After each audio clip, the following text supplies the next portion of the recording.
I was gonna say it's a great concept, and can you get a release form from the people or whatever that you can use their audio?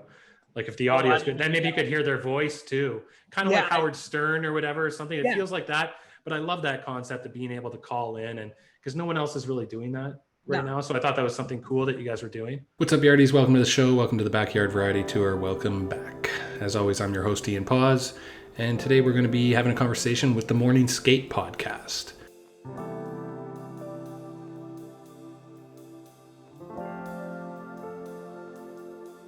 And we're going to have KED join us from the Morning Skate. Kind of a hockey-themed episode. The Morning Skate is a hockey-themed podcast. So a little bit of a hockey-themed episode coming up here. But before we get into that, let's hop right into it. Let's get into the news. So one thing I saw recently is Mark Wahlberg got all fat for a role. So I read it said he only gained about 20 pounds, but he looks like a lard ass. So it just goes to show how much 20 pounds can make you look.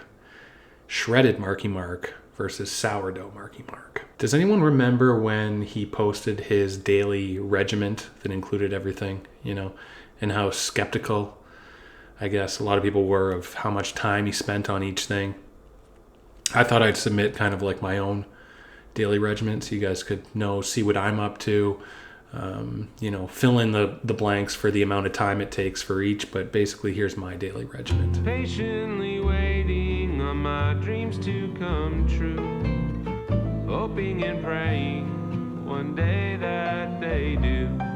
Oh, I don't know how, and I don't know when, just patiently waiting till then. Patiently waiting each day that goes by, staring out windows. And that's about it. And that's in the news.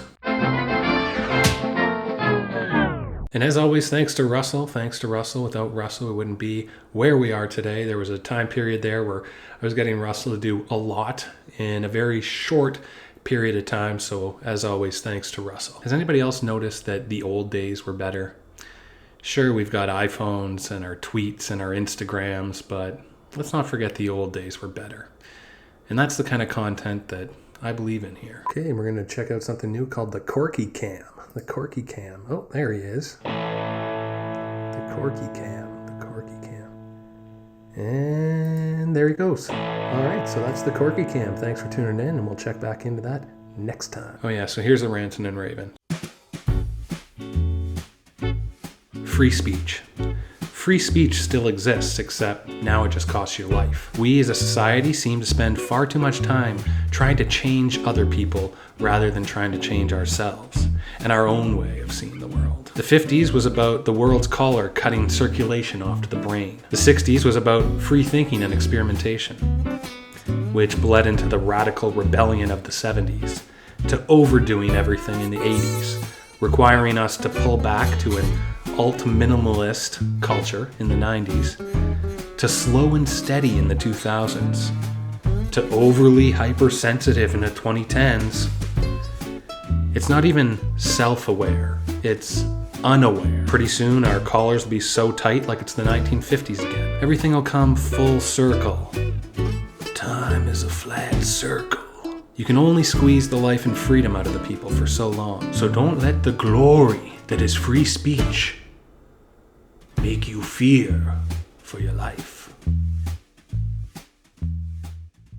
All right, let's get into the Sports Insider segments.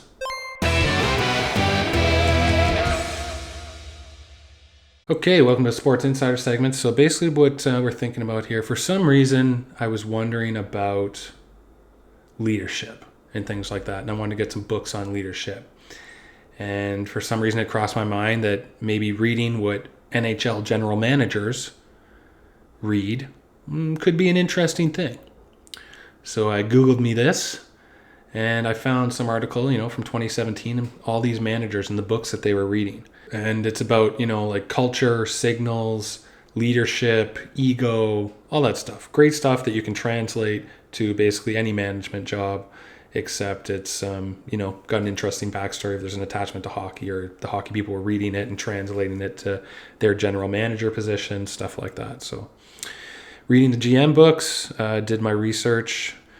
So the books I ended up with, there's one on hockey analytics called Hockey Abstract by Rob Volman, and he does basically one every year. I think they're from 2017 onwards, or maybe 2015 or something onwards, but there's a lot of them. There's another book called Good to Great, another one called Culture Code by Daniel Coyle. The Score Takes Care of Itself, which is a football leadership book by famous coach Bill Walsh, it looks like. And it's about leadership, stuff like that. Ego is the Enemy, another leadership book. And First, Break All the Rules. So there's some good leadership books. I've read 2 of them so far, so I still have a couple more to go. And actually, I bought the Bill James Historical Baseball Abstract as well.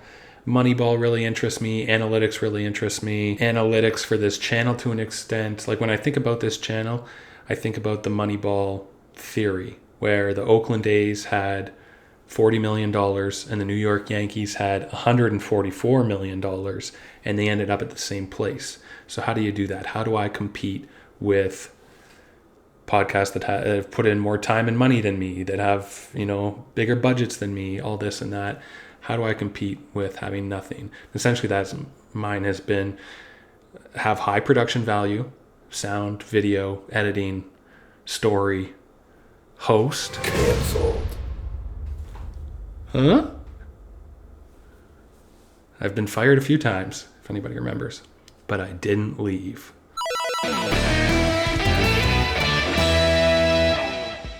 Next up is something interesting here.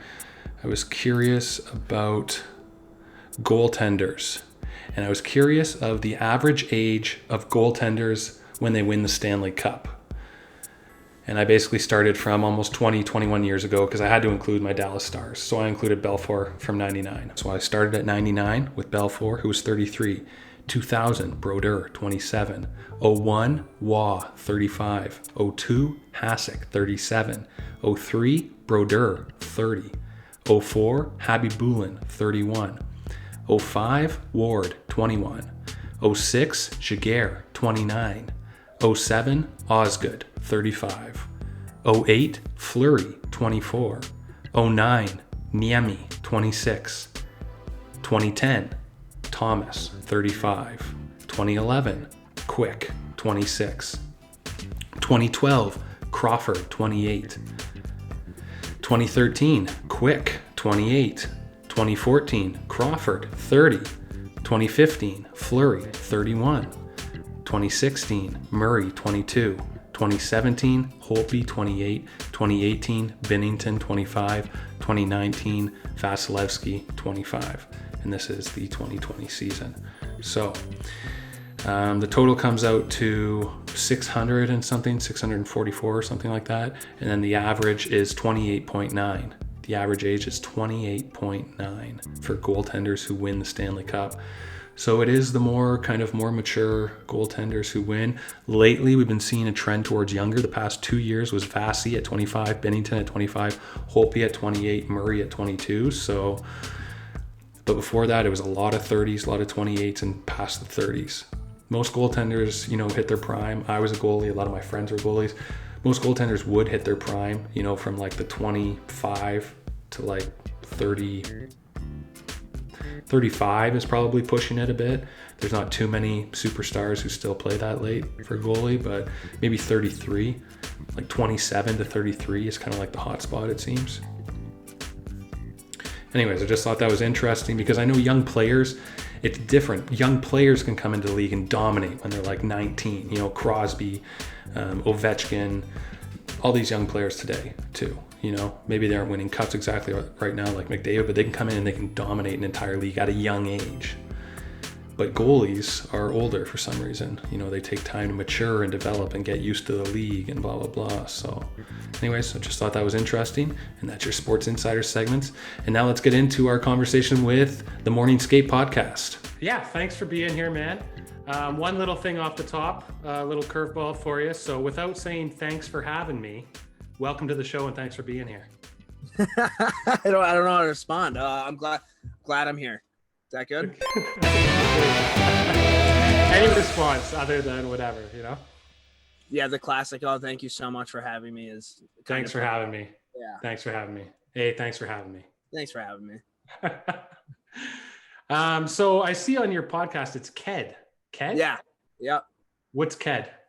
So growing up, I would text my buddies and be like, "What's up, KED?" And then one day it just kind of like stuck, and now that's everybody just kind of calls me that. So now you're KED. Yeah, try to. And like when we first started doing this thing, like one of my buddies was a teacher, so he didn't want to say something, then him get called out, so we call him Hal. So we kind of all had nicknames just in case like we said something stupid and it was like, okay, they didn't actually know who we were. Oh, so Hal is like a nickname as well. Hal is a nickname, yeah, after Hal Gill. So we just kind of gotcha. Gotcha. Yeah, because that's funny because I was like KED and Hal. I was like, these guys sound like they're from 2001: A Space Odyssey. Yeah, pretty KED and Hal. Yeah, it's just I don't know. It's a nickname that just kind of stuck, and I don't hate it. So, was it because you like typoed kid, or you just had a different way of saying? To be honest, back in the day, I was such a degenerate. I probably just didn't know how to spell kid, and just kind of went with KED, and was like, this works out. Sweet, man. Well, thanks for being here. You run the Morning Skate podcast, which I kind of stumbled upon, and I'm doing research to kind of like meet all sorts of different people doing their own kind of thing. Yeah. And you seem like one. I don't connect with very many, so when I do connect with one, I want to reach out to the person and see if they want to have a chat, kind of thing. Yeah, absolutely. Yeah, I'm pumped about it. Yours seems pretty fun. I mean, I've been doing this about a year. I basically did this once the pandemic started. I said I want to remain creative. I work in the film industry, and this was a way to kind of be a creative at home kind of thing. Yeah. So like, when did you start? And you're in what, New York? Right, I'm in upstate New York. I'm in Saratoga Springs. Okay. Yeah. So I don't know, probably 6-7 years ago, we all kind of got to that age where, all right, we graduated college. Now what? And growing up, I had a pretty set crew of friends that we just all grew up playing hockey, and like we were inseparable. Every single day, we'd either play street hockey or we'd go to SPAC, which is like the local town park here where there's like concerts, and we grill and drink beers and just hang out. And everybody graduated college, so I stayed in Saratoga. And one of my buddies moved to Maine. Hal moved to Maine. Another one of our buddies moved to San Diego. We called him Fever Boy Rex. And we would still want to hang out. And it was kind of weird because we would always watch hockey or play hockey together, but now we couldn't do that. So what we would do is we get on something like this or like Google Hangouts or Skype. Everybody would grab a 12-pack. We turn on the same hockey game, and we would just get buckled and we'll just watch hockey. And we did that for a few times. And I think the more drunk we got, the funnier we thought we were. So we started kind of recording what we were doing. And it's kind of like right when Barstool really started kicking off with their podcasts and stuff like that. So it was one of those, why don't we just kind of record it and see what happens? So we recorded it. I sent to a couple of my buddies who like played junior and a couple of buddies who played college hockey, and they thought it was hilarious. So we're like, okay, why don't we kind of try to make this a weekly thing? So that kind of led to the podcast, and then the podcast led to the website. The website led to Twitter and Instagram and Facebook and all those good things. And 7 years later, we're still doing the thing. And it's been, I mean, I got to interview like Darren McCarty, Adam Graves, Mike Ruzioni just came on, just like guys that like growing up as a kid, you idolize. Right. And I'm from upstate New York. So New York City's 2.5 hours away. It wasn't like we had like these elite hockey players like in our market. So talking to Adam Graves was never even on like the schedule for me. And it's just really, I mean, it's blossomed into something really cool. We've got to interview, again, like a ton of ex-NHL players, but also a lot of like small businesses in the hockey community. Like the guys from Ultimate Hockey Fan Cave, they're awesome. Summer Skates, the Green Biscuit, like it's kind of funny. You walk into Pure Hockey and like you see all these like different like companies, and I'm like, oh yeah, I've talked to that guy. And what's cool is like everybody, and I say this a lot, and I get shit for it, but everybody's kind of cut from the same cloth. It's like we all love the game, we all respect each other, and like you could say something I disagree with, but at the end of the day, we can have a beer and be like, okay, hockey's still the best sport in the world. So before this, like I kind of grew up making movies my entire life. You know, since I was 13, I realized I wanted to do it professionally.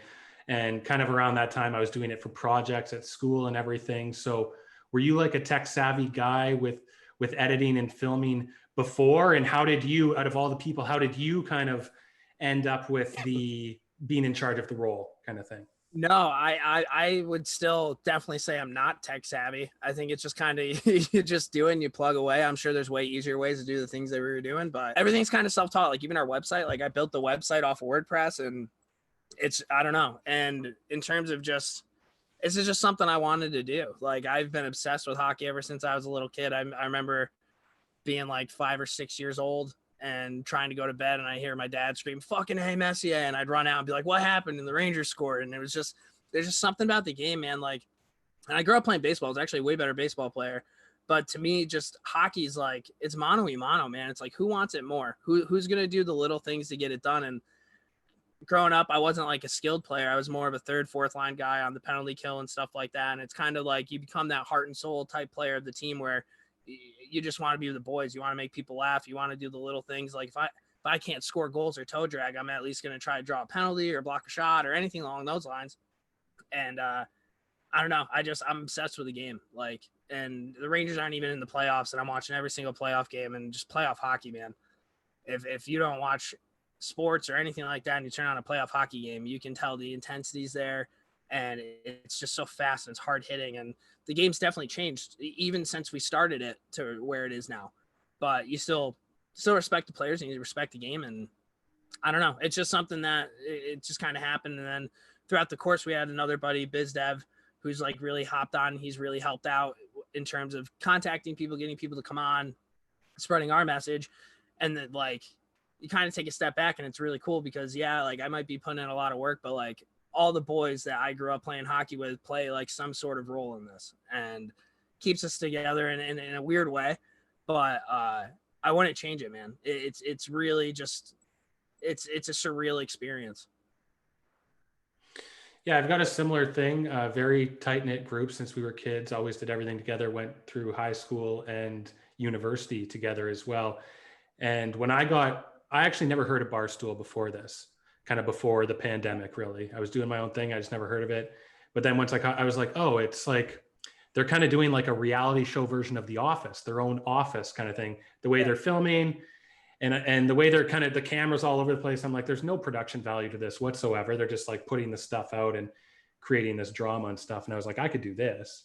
Yeah. So I gave it a shot. I reached out to some friends. We had this group in university called 8-Man Madness. So there's like a group of 8 of us living in a 2-floor house together, 4 top, 4 bottom. And we called ourselves 8-Man Madness, so I tried to get as many of them on board as I could. Some of them can and can't because of what they do for careers and stuff like that. And you can't go around acting like Barstool or whatever sometimes. So, but the ones who have participated, it's been great. It's been so fun. Yeah. I mean, Barstool has been like, and I know a lot of people hate on it because of like things that Portnoy said in the past, this or that. But I mean, I write blogs, and like if I told 16-year-old KED that you'd be writing, I would have laughed in your face. Like I never would even thought I would have done anything like that. But it kind of gives you that creative outlet to just be who you are. And I guess I'm considered like one of the funnier like people of like our group or whatever. And I'm also, I don't pretend like I'm something that I'm not. And I think that's kind of what really like holds true. And I remember when we first started this, like I wanted to work for Barstool. I loved what they did. I thought they were hilarious. Again, they were who they were. Like there was no acting. Like that's exactly who they were. And they kept saying like, hey, if you want to work for Barstool, instead of just telling us you want to work for Barstool, show us you want to like do something. So like when it first started, I was like, oh, maybe I can get a job with Barstool, like doing this. And I mean, I've put too much work into that now. And I think Barstool is a little bit different now than what they were when we first started. But definitely an influential type thing when it came to, trying to get our message out there. And like we have, I think, almost 17 different writers now. And I think the cool thing about it is like we don't pay them. We're not making a ton of money. Like all the money we make goes directly right back into the morning skate. It's kind of hard to like keep somebody around where it's like, oh, I'm not going to pay you, but like, can you do this? But we give every single one of our writers like the creative freedom to express exactly what they want to be. There's only like 1 or 2 rules. Essentially, just don't be an asshole like that. When at the end of the day, like don't do something that your mom or dad wouldn't want to see, kind of a thing. And I mean, we have a group chat that lights up every single day, and I mean that's even cool. I have never met any of these people, but I feel like they're like some of my closest friends. So it's like, it's just like we're just trying to start, or not even start, but just kind of form that hockey community and just make sure that everybody's kind of allowed to like say what they want and when they want. Like we had a Washington Capitals writer and Hal's our Bruins guy, and they were going at it hard during this series. And it was just one of those things where you kind of took a step back, and boys will be boys. And, you know, at the end of the day, we're still a part of one team. So it's been really cool.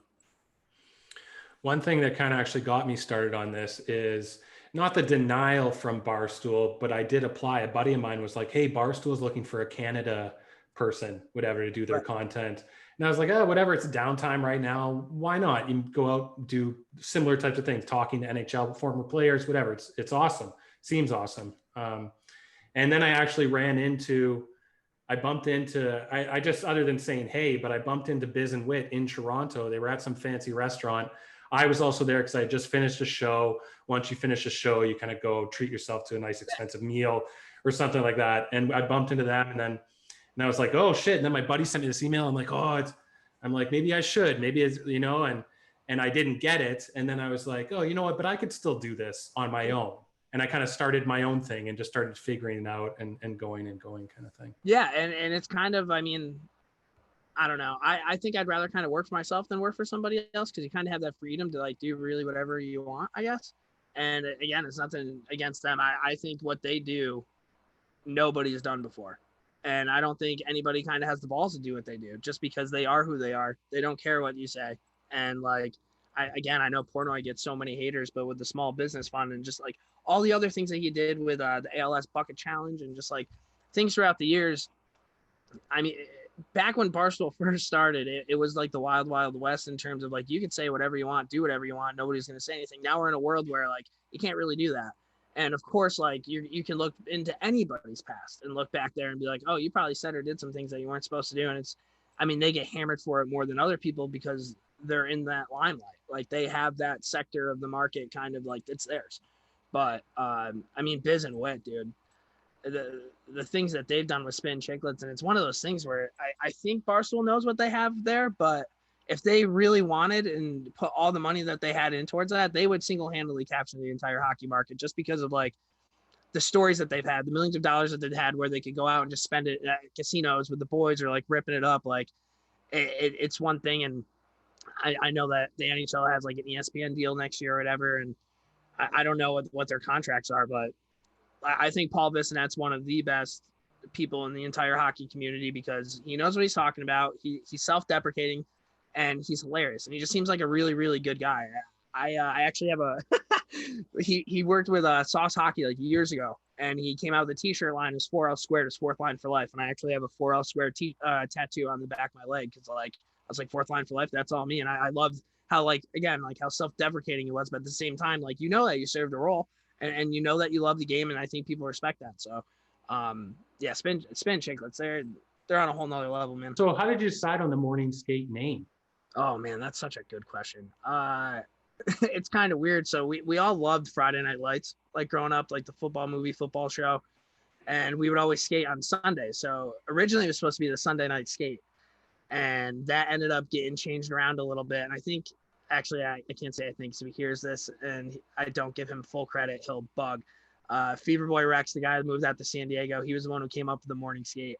And I don't know, it just kind of, I thought it was cool because we were writing about teams, we were writing about different information that's going on. And every morning, at least myself, I hop on Twitter, see what happened in the hockey world last year. And, you know, professional hockey players, they have that morning skate before games where they kind of wheel around and kind of, I don't know, catch their bounds for the day and figure out what they have to do before the games. And I don't know, just kind of clicked. It's like, okay, maybe that's what we can do. Obviously not literally, but in terms of like hockey news and entertainment, maybe that's something that we can kind of dive into. So yeah, we just kind of ran with it. I actually, out of all the things we've done, like, I think that's the one thing that's been really set in stone that I never even kind of looked back and I was like, oh, I wish we kind of did something different. Like I kind of like the name. And then I was a pharmaceutical copywriter. I was working with some graphic designers, and I was like, listen, like, I can't just keep using clip art or like Microsoft Paint, and like somebody help us out.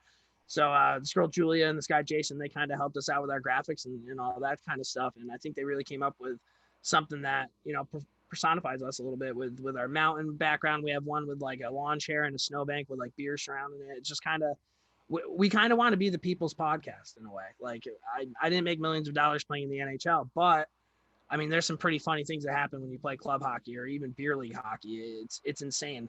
And at the end of the day, we all love hockey. One thing, a couple things actually, social media and sponsorships.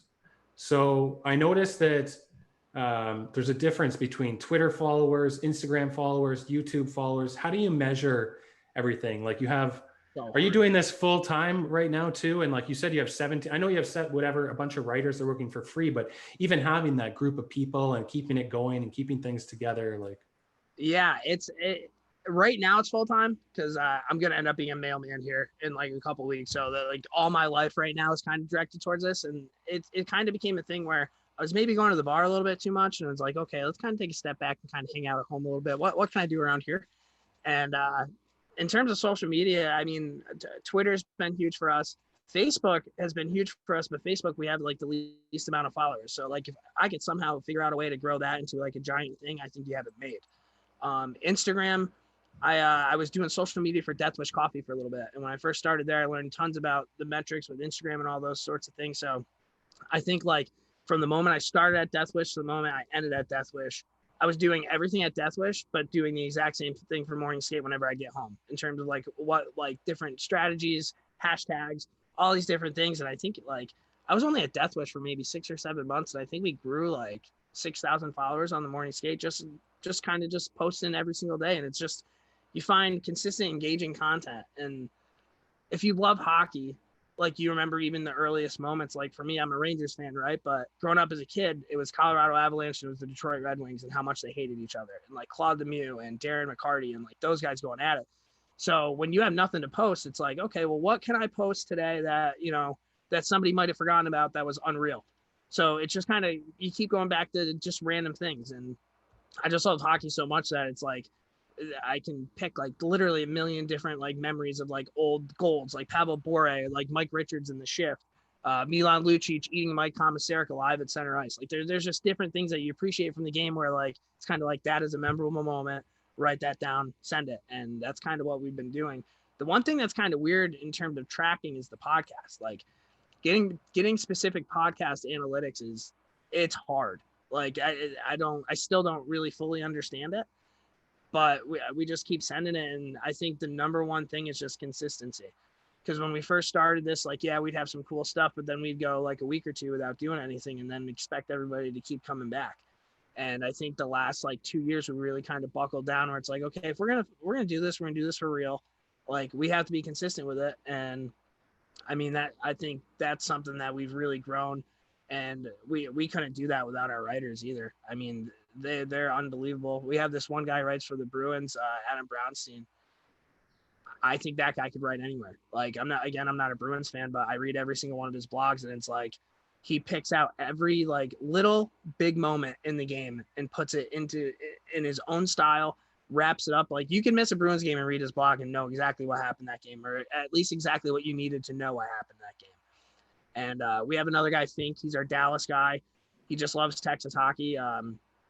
We actually found him. I was looking for a Buffalo Sabres writer, and somehow we got a Dallas Stars writer out of it. And it's funny because you look back when Brett Hull was in the crease and all that stuff, like how I'm a Stars fan. Yeah, it's weird how like that just kind of happened. And I mean, he's been fantastic. He started his own podcast called What a Hockey, which is just like, I think it's just a hockey podcast for people who live in Texas or appreciate Texas hockey. And just like doing this stuff, we've met so many cool people. We met this guy named Isha who runs the Hockey Podcast Network, and I hooked Fink up with him. So now Fink's podcast is on over there, and it's just the coolest thing is just everybody is just so down to help each other out, and because we just want to keep spreading that message of just like hockey. So, do you have a preference of video of like what we're doing now to audio, or do you find there's more listeners doing just the audio, or where does it all come from, or is it coming from Instagram and Twitter?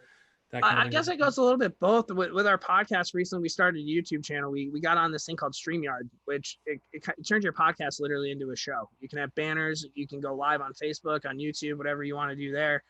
And for me, it's easier if you just do the audio because all you have to do is plug and play. Boom, you're all set and done. But the video does give you, you know, the ability to capture really funny moments that wouldn't have been captured for people just listening to it.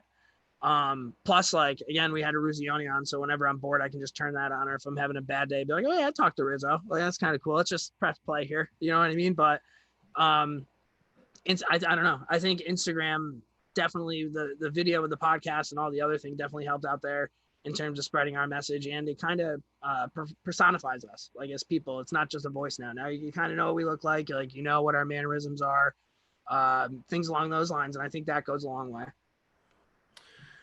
So what about sponsorships? I watched an episode recently. You had Canna Brands. Was that new? Can I Brands, man? Yeah, they're a new sponsor this year. They've been great. I don't know if we reached out to them or they reached out to us. We have like a little media kit that we send out to different brands and stuff like that. But yeah, they've been fantastic. And the cool thing about them is they don't tell us to act any different than who we are. And I think that when we do any sort of sponsorships, brands, or like try to pump anybody else's tires, like, for me, that's the number one thing. Like, if we can be who we are, cool. If you want us to act like something else, that I'm just going to tell you no right now, kind of a thing. And they've been really, really cool about it. And I mean, their stuff works too. TMS 25 promo code if you want to use that. But yeah, it's been, I think that's kind of our first big one. We had Manscaped for a little bit, which it didn't end up going into a sponsorship, but we did get some free Manscaped things, and I would never have bought in one. But having owned one now, lights out. We'll never own anything besides that ever. And it's funny, like, me and BizDev, we'll just kind of think like, okay, so we're hockey people. What do hockey people like? So like, we've tried to get a beef jerky sponsorship. We've tried to get like a coffee sponsorship. Just think about how many like hockey parents are at the rink at 6 o'clock in the morning, freezing their ass off. And they're like, oh man, I need a cup of coffee right now. You know what I mean? So you try to just pick up different people that you know that would help out people in that hockey community. And with Can I Brands, I mean, I'm 30, and over the last 2 years, I've really kind of felt like, okay, I go play a sport and afterwards I'm like hurting, and it's like, what is going on now? And they have like different creams and different things that really help you out. And at first, like, I guess not that I was skeptical. I just didn't know if CBD actually like worked. I didn't know if it was just kind of like a placebo kind of effect, but this shit, it's legit. Like, it actually works. So I use that all the time. They send us stuff. Yeah, I'm really happy that was kind of our first big one. Like, we have meetings with those guys, and they're good people. And I think that's kind of like our number one thing. What about the 94 Rangers? You must have been at the perfect age to just be totally inspired by that? Or I was 4 years old. That was actually the first year my old man started watching hockey. So he kind of nailed it there. I don't remember too much of that. I remember a few years afterwards, he was a big Rangers fan. For some reason, I loved the Florida Panthers growing up. I loved John Van Beesbrook. I think it was because of his mask. And I was a goalie, at least for the first couple of years. And then, I don't know. It's hard to get the Florida stations back in like the late 90s. So I just kind of, okay, Rangers is where we're at. And my old man, he passed away a couple years ago. But I would say the 5 years before he passed away, maybe we missed watching games together 10 times. Like, it would be like the Rangers are on, we're watching hockey, and that's all it is. And I can't tell you how many fights I got with ex-girlfriends about them wanting to go out to dinner or like hang out. I'm like, you don't understand, the Rangers are on. Like, me and my old man are watching this game. Like, that's just what's going to happen. So I think that's the biggest thing for me in terms of hockey is obviously, like, I love the sport. I love the action and all that stuff. But when I think of hockey, like, I think of my old man. He never grew up playing hockey. I don't think he really knew that much about it, but he loved watching it. And outside of that, I think about, like, I mean, my mom loved baseball because it'd be hot outside and she can catch rays. She hated going to hockey, but she'd go. And you see, like, the little sacrifices that your parents make for you. I didn't grow up having a ton of money or anything along those lines, but I tell you what, if I absolutely wanted a stick and I needed a stick, like, they would have done everything that they possibly could have done to make that happen. And that's just family. And then I look at all my best friends, like, literally every single one of my best friends I played hockey with. And I don't know, it just friends and family to me, and just the action, just everything in it. It's weird. Like, I don't think I'll ever love anything as much as the sport of hockey and what it's done for me. So I was a goalie too. Basically other than my first year I wasn't, then it was a goalie for the rest of it. I'm happy I stopped playing goalie at a young age, because now that I'm older, there's not a chance I'd be standing in front of those shots. Nope. That's for sure. But the thing is, I think I would have been oddly good as a player. But because I'm a decent player now, and but I attribute a lot of that because I watched the game for like Oh 10 yeah, plus years, so 100%. I really Kind of like a my, linebacker, right? Like you're reading the play. You're seeing all yeah, the plays develop in front of you. my timing as a player now, I could be like the slowest guy out there, but it's my timing and hockey sense. I'm Yeah, just like positional. knowing where to be and positioning and all that. It's very 100%. strange, but I love being a player now for like ball hockey or whatever. So you mentioned ball hockey. We've had a lot of like Canadian people come on to think that's non-existent in the United States, and it pisses me off because it sounds like that would be such a fun thing to do during like the summer or when the ice hockey's not going on. We had Hey Barber on. He talked about it for a little bit. We had Terry Ryan on.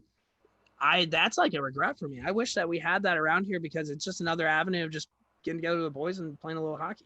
Dude, you could start it up. It's hard being the guy who starts it up, but you get your orange ball or whatever. We would rent like church gyms, school gyms during the summer, and it was the best. I would look forward to that every week for sure. Oh yeah. Oh, I don't doubt it. My new summer thing that I do, I play co-ed softball. I don't know if you've ever done like slow pitch softball, but let me tell you what. I mean, I love hockey. It's right up there though. You're drinking beers, you're hanging out, you have the music going on. It's not anything too serious, but it's just like another thing. Like winter hockey, you're in the rink. I love that, but there's just something about being outside. You know what I mean? Just catching rays, being one with nature. I live for that shit. How far are you from where you are in Saratoga Springs, you said? Yeah. To go to a Rangers game. Were you, or maybe what age were you when Gretzky was there? Did you happen to see Gretzky?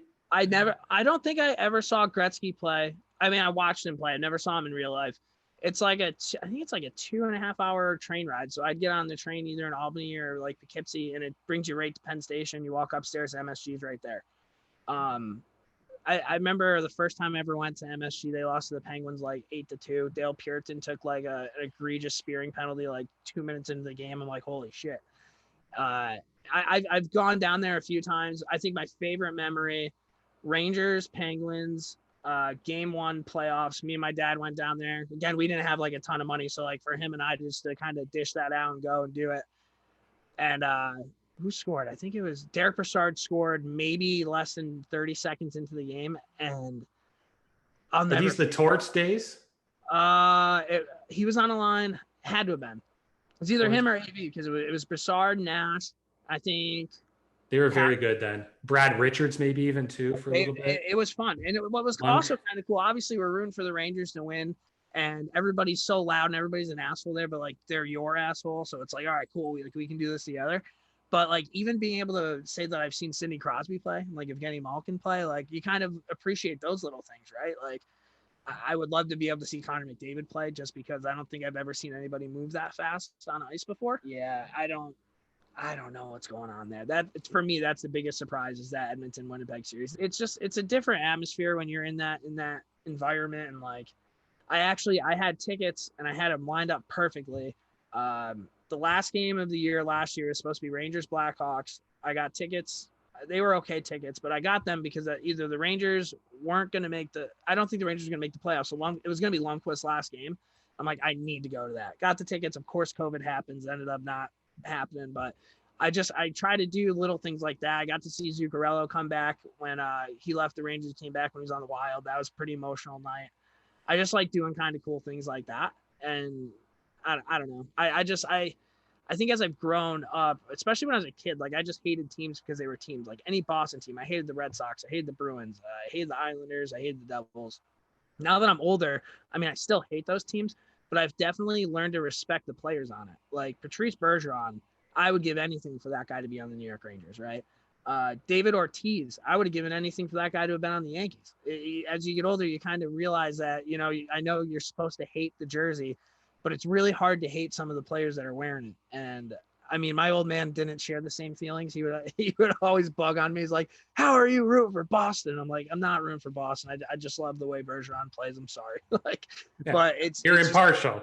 Yeah, exactly. I think it's just respecting the game and respecting the guys that can just do shit that I can never even imagine. I'm that way for football. I don't have a football team. I didn't grow up in a market that probably steered me in any direction. Mm-hmm. because I'm not a CFL fan and I grew into NFL later in life. But I'm just like, I just love this game. I could just watch this game and learn Yeah. about this game. And the big thing that I love comparing it to is it's these Vikings, like these warriors, but they're also playing ballet because they've always got to have their tippy toes in, or it's always like so dainty. Like when they're lining up, they're always on their tippy toes and whatever. Yeah. So it's like these, I love the contrast there. Yeah, you're right. I would even kind of say that with hockey too, right? Like you have like these big tough guys and all this shit, but what people don't realize, these big tough guys, like they still put up a ton of points in junior. Like they're still very, very, very good hockey players. Like all these goons that like are goons or whatever that would fight throughout the course of the years. Yeah, they knew how to throw a punch, but I can guarantee you that they were a better hockey player than you were if you're tripping up. Like they're still unbelievable athletes. Yeah, that's one thing I saw about Steve Ott and Chris Thorburn. Those guys had hundreds of points. Oh yeah, in OHL, and it's very strange how, and it makes sense that they just worked hard and stuck out and made full careers out of it. But I imagine that transition must be hard as a person and a player too. You know, to be like I had 100 something points to 10 or none. Yeah, you became the guy. And then now you're a guy just kind of serving that role. But at the same time, that's why those guys are so endearing. It's because they recognize that and they'll do anything for the team. And I mean, I don't know, man. My favorite player of all time is probably Matt Zuccarello. He's not like the most elite player, but that guy has a heart of an absolute lion. Little guy, he'll go at anybody. I've always kind of been like that. I've never really, like, the best player's never really been my favorite player. Like, my favorite player on the Rangers right now is Brendan Smith. I like Brendan Smith because he fucks up all the time, but it's endearing. It's like, okay, he's like a normal person. But at the end of the day, who had to fight Tom Wilson? He didn't want to fight Tom Wilson, but he did because that was his role. Like somebody needed to do something like that. I've always kind of had a little something for people that did the little things that went unnoticed. I was heartbroken when Zuccarello didn't want to stay in Dallas. I loved him there. He was so good. And you guys only got like a very, very, very brief glimpse of him. Very brief. But he was magical when he was there. He was so good. I remember after the first game, like they interviewed, I think it was Sagan, and he's like, yeah, everybody wants him on their line. Like he's that good. And now, I mean, I don't think he's single-handedly the guy that's turned the Wild around, but he's definitely made Kaprizov's life a lot easier having him on the wing, being able to get him the puck whenever he needs to. He makes everybody better. And he's a little rat too. I love him. Love him. Oh, he changed our entire team. He was like a spark plug. He changed the entire dynamic and just created so much. And we lost to St. Louis in Game 7 of I think the second round. And I was like, I hope we keep him because like this team's good. You know? I hope that you guys are going to keep him too. And it was funny because the entire time, like he would like get chirped by Rangers people, and like he wasn't important. It's like, well, he's led the team in goal or in points the last like 4 years. And you keep giving him guys that can't put the puck in the back of the net. And I remember like on our podcast, I'd be like, I hope he goes to a team like Dallas. I would love to see him play with Sagan. Put him with somebody who can actually score a goal. And I mean, I was pumped when he went to Dallas. I was a little upset that he left too, especially because he went to the Wild, and the Wild weren't really all that fun. They're a little bit better now. But he was. I was a diehard Stars fan in that playoff series for sure. And Dallas did okay picking up Pavelski, and they made up for that. But seeing Zook, I was like, we were missing this entire like playmaking aspect to our team that he created. Like the playmaker, that is I was a Modano fan. He was my favorite player. So the playmaker, like he could also score, but playmaking ability to be able to pass the puck is just like. Sees the ice like there's very few people in the NHL that see the ice the way that guy does. And he's so good at drawing people to him too, and creating that extra second or that extra foot of space for somebody else to find like open ice. He's such an underrated hockey player. And I think it's maybe because he doesn't score a ton of goals, but very valuable to whatever team he's on. You've been interviewing Adam Graves, man. You've been interviewing Cam Jansen. I remember when I first stumbled upon you, I stumbled upon and I was like, who's this guy? He's got Cam Jansen on. It's not like we're spitting chiclets. So it's harder to garner attention. And when you're just somebody. Yeah, no, I would agree with that. It's been a grind, man. It really has. And it's weird because I remember like the first big name we had on that, I don't know if a lot of people are going to know, we had Shane Harper on. He played a few games for the Florida Panthers. He was on my beer league team. We had him on. He ended up fighting Adam McQuaid, which was hilarious. So that was always cool. We had Ashley Johnson on. She was a captain of the New York Riveters NWHL. when they won the Iceable Cup is what I think it's called. And to be honest, man, we would just keep chipping away. And it's like cold calling. Like I'd find somebody's Instagram and I'd send them a message and be like, hey man, like this is my name. Like you want to hop on the podcast? Most of the time they don't respond, but sometimes they say yes. And the more times you do it, the more you kind of grow this like list of like people that you've had on. And the bigger the list you have, the more easier it is for somebody to look at it and be like, okay, this person, like they kind of know what they're doing or, what they're talking about. And I think that's just kind of like, I also think people appreciate that. You know what I mean? Because like I didn't play in the NHL. I didn't make millions of dollars. I don't have all these contacts everywhere, but we're contacting people. I have the list up like Joey Mullen.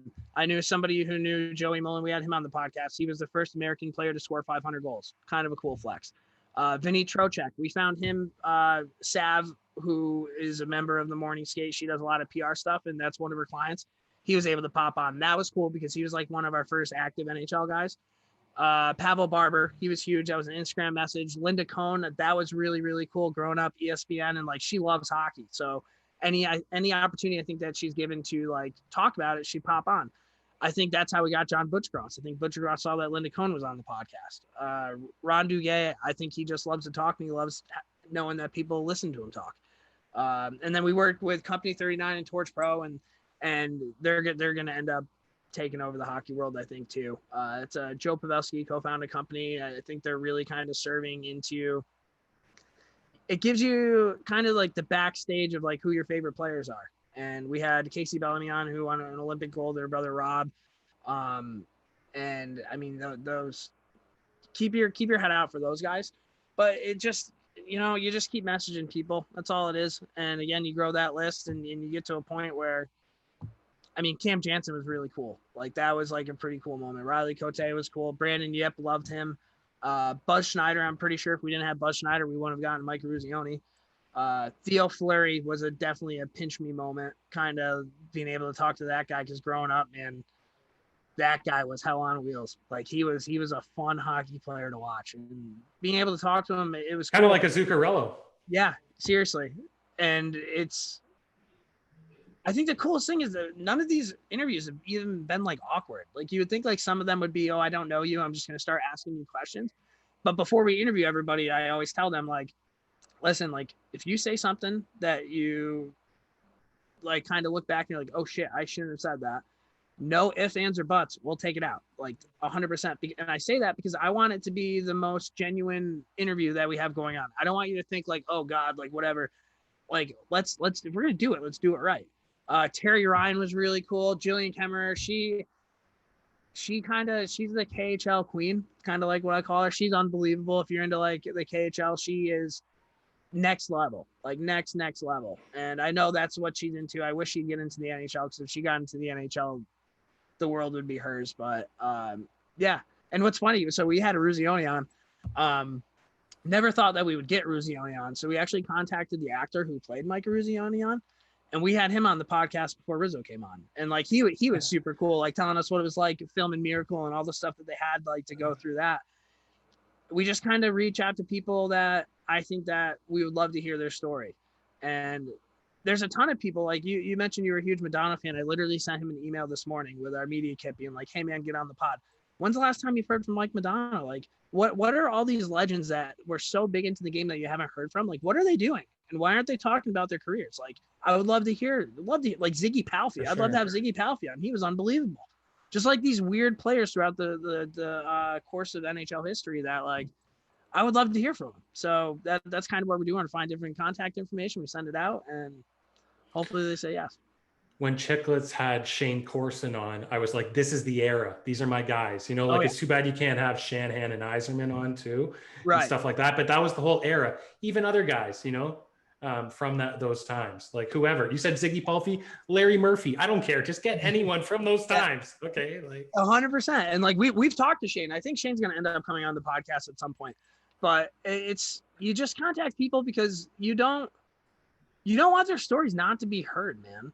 Like they all lived really, really cool lives. And like during that Corson era, like I'm sure the NHL now, like if you're in the NHL, it's pretty fun. But like those guys lived it up because there was no social media. There's nothing going on. Those guys lived their dream, and that's what it was. I would love to get Jeremy Roenick on. I don't know if that's going to happen, but like he's commented on our stuff a few times. It's more likely to happen now. I'd say that he's freewheeling. Yeah. I don't know. You just continue reaching out to these people, and fingers crossed they say yes. And you learn some pretty cool stuff when they come on the pod. So you're on episode about 205 now. We did 206 last night. Yep. Another thing I saw about yours that is really cool is you have a phone-in feature. How did this? It says call into our podcast on your Instagram. Yeah. So how has that been working? How did it develop? How do you find it's going? Who answers the phone? This stuff. It definitely worked way better at the beginning. I think we just kind of needed to get that message out there a little bit more. I don't know if people really know it's there. But we had this thing. We set up a Google Voice account. So essentially it's just a giant like answering machine, like voicemail, and people just leave their voicemails. And Patty B, who's a listener, he's a Clifton Park kid, he's a referee. I think he lives in Buffalo now. He's been a huge podcast supporter since day one, and he leaves a billion voicemails. Like that's kind of his thing. So we call it the Patty B hotline, and it's just kind of cool. It's another way to kind of keep our listeners involved and in the engagement there. We want to know what people like and what they don't like, and if they have a certain question of what's going on in the series, yada yada yada. So yeah, we kind of set that up, and I think we need to push that a little bit more because it's fun when we have people calling in. I was gonna say it's a great concept, and can you get a release form from the people or whatever that you can use their audio? Like if the audio is good, then maybe you could hear their voice too, kind of like Howard Stern or whatever, or something. It feels like that. But I love that concept of being able to call in, and because no one else is really doing that now. So I thought that was something cool that you guys were doing. Yeah, I think we kind of came up because KFC Radio kind of does like little call-in type features and stuff like that. So I think that's kind of where it came up. But it's right. And it kind of, I don't know, it makes your podcast more legit because there's other people listening to it. You know what I mean? Like if I'm listening to a podcast and somebody's calling in, it's like, okay, I'm not the only one doing this. Like let's send it. But what about Sean Avery? I know he's not currently playing, but is he the closest to Tom Wilson? Oh, man. He's not as good of a goal? Is Tom Wilson a better goal scorer? Or is he playing with better people? That's a really good question. I'd have to like kind of really think about that. I mean, Tom Wilson obviously has the size on Abe's. Actually, one of the cool things that we did when the Tom Wilson thing happened, I went on Cameo and I spent $70 and I was like, hey, Abe's, like, what would happen? Like, give me your feedback or whatever. And I literally did it because I was laying in bed and I couldn't get over the fact that Tom Wilson had done that. And I just needed somebody to like calm me down. So he sends me this Cameo. I'm like, okay, we'll put it up on our social, see what happened. Ended up getting over like 300,000 views. Like people were talking about it on radio shows. It was on TikTok. I think it was on NHL Network. Like it got out there and it was like, holy shit. Okay. Maybe Avery can kind of see that, we can offer him like an audience. So love to get him on. But I don't know, man. It's weird because Avery did a lot of rat things, but at the same time, like Avery'd fight you. Tom Wilson will fight you if you're smaller than him. I don't think he wants to fight Matt Martin or Ryan Reeves or anything like that, but it is what it is. I was happy to see that they got eliminated in the first round and kind of explode. So worked out. Avery's a particular dude, but sometimes I enjoy his thought process on things. Yeah, and I can completely understand why a lot of people hated him, but when he was on the Rangers, he was definitely my favorite player. Every whistle, there'd be something going on. He was just entertaining, and he could score. What's going on now with playoff predictions? What do you think? Who's surprising you? That's another really good question. Who do you think's going to win? Neither of us really have a dog in this fight, so. It's hard to pick against the Bruins. I think they're a really, really good team. It's hard to pick against the Avalanche. I mean, they're so fast, and they just ragdolled the St. Louis Blues. The Blues had no chance. The Avalanche or the Bruins, those are kind of my big picks. I mean, it's hard to pick against the Lightning, too. I just don't like the Lightning, so I can't pick them. I'm going to go Bruins. I think the Bruins are going to win the Cup this year. I really do. They're deep. They play physical. Charlie McAvoy is an unbelievable talent. And it's kind of nice to see that he's starting to get that limelight. I know all the Bruins fans know it. I know most Eastern Conference guys know it. But what he did against Ovechkin in the first round, not many people can do. And you have Tuukka Rask playing really well. Bergeron coming in and Taylor Hall and Jake DeBrusk, the depth that they have. It'll be hard to beat the Bruins. I thought it was going to be a bit more of a battle, to tell you the truth, with Chara on the other side and everything, but they really dominated them. They're very strong. The Taylor Hall pickup and DeBrusque, they were talking about trading him and everything, weren't they? And then it was like this series, he was the one getting them on the board every game, kind of thing. He was wheeling. He was really good. Curtis Lazar was another pickup that they got that, I mean, I remember watching him in the World Junior Championships being like, this kid's he's a rat. He's everywhere. Like, he just has a motor. And I don't know what happened to him in the beginning stages of his career, but when he went to Boston, I remember talking to Hal, I'm like, you should watch out for that kid. Because I remember him in World Juniors, and like, it's the little things, man. And Bergeron, the ultimate pro. Marchand is so good. Pasternak's so good. Hard to pick against that team. They're deep. They're deep and experienced. I did pick Vegas kind of halfway through the year. I like Vegas. When I was at the point where I was like, I don't think Dallas is going to make it. Even if they do make a push, I visually just see that they're not the same team this year. Plus, they were going through a lot of injuries and stuff like that. So, about halfway through the year, I was like, I think Vegas is going to win. They just look strong. Vegas a lot. They were there last year. Kadri being suspended 8 games might come back to bite Avalanche in the ass, because now Avalanche are going to have to play Vegas. And Kadri is a huge, like, missing player for the Avalanche. People don't understand it. Like, it's super skilled, but so reliable, plays 200-foot game, finishes his checks. He's just an idiot when it's the playoffs. He's that one guy that, like, you don't give a ball because he'll throw the ball through the window, but he's an adult, and it's like, hey, you should know better. Like, that's Kadri. Like, and he does it every single time. So if Vegas is going to beat the Avs, it's going to be without the Avs having I don't know if he's their second or third line center, but it's going to be hard. That could be it, because based on what I'm seeing now, I probably would pick the Avs because they're so fast. And I would straight up probably pick McKinnon for the MVP right now if I needed to pick a horse. How fun is it watching that guy play hockey? Just explosive, man. Yeah, like, so fast. Yeah. Stops on a dime and he's going 100 miles an hour the other way. And Landeskog, I think that fight that he had at Braden Shen game 1, like, that's what captains do. Like, let's go. And Braden Shen can throw. Western Canadian boy, like, he can throw his punches, and Landeskog fed him. And I was surprised by that. And isn't that what they say? It's the spit and chicklets carryover. Like, you do the cast and you have a great game or something. Yeah. The bump is what I think they call it. We love hockey. We are who we are.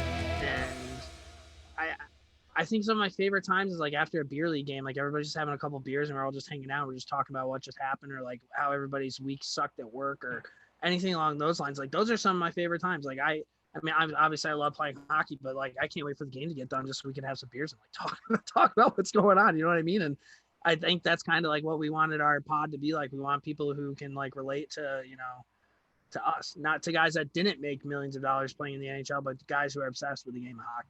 So what's next, man? Is there anything else you want to say or anything else you want to add? Thank you for your time today. I really appreciate you coming on and sharing this info. I want to say thank you for having me on, and not just like in like a weird way, but like genuinely thank you, because you can say it now. It's fine. It's fine. No, I mean, I had a great time, man. That's another reason why we do this. I just love talking hockey with people I don't know. Like, I don't know you. I shouldn't know you. I'm in Saratoga. You're up in Canada. But for some reason, we were able to get on here and talk about hockey for like an hour, and I want to change it for the world. So thank you for having me on. If you guys like hockey, check out the Morning Skate. Yeah, that's about what I got. And everybody, thanks for tuning in. And as always, keep on the grass.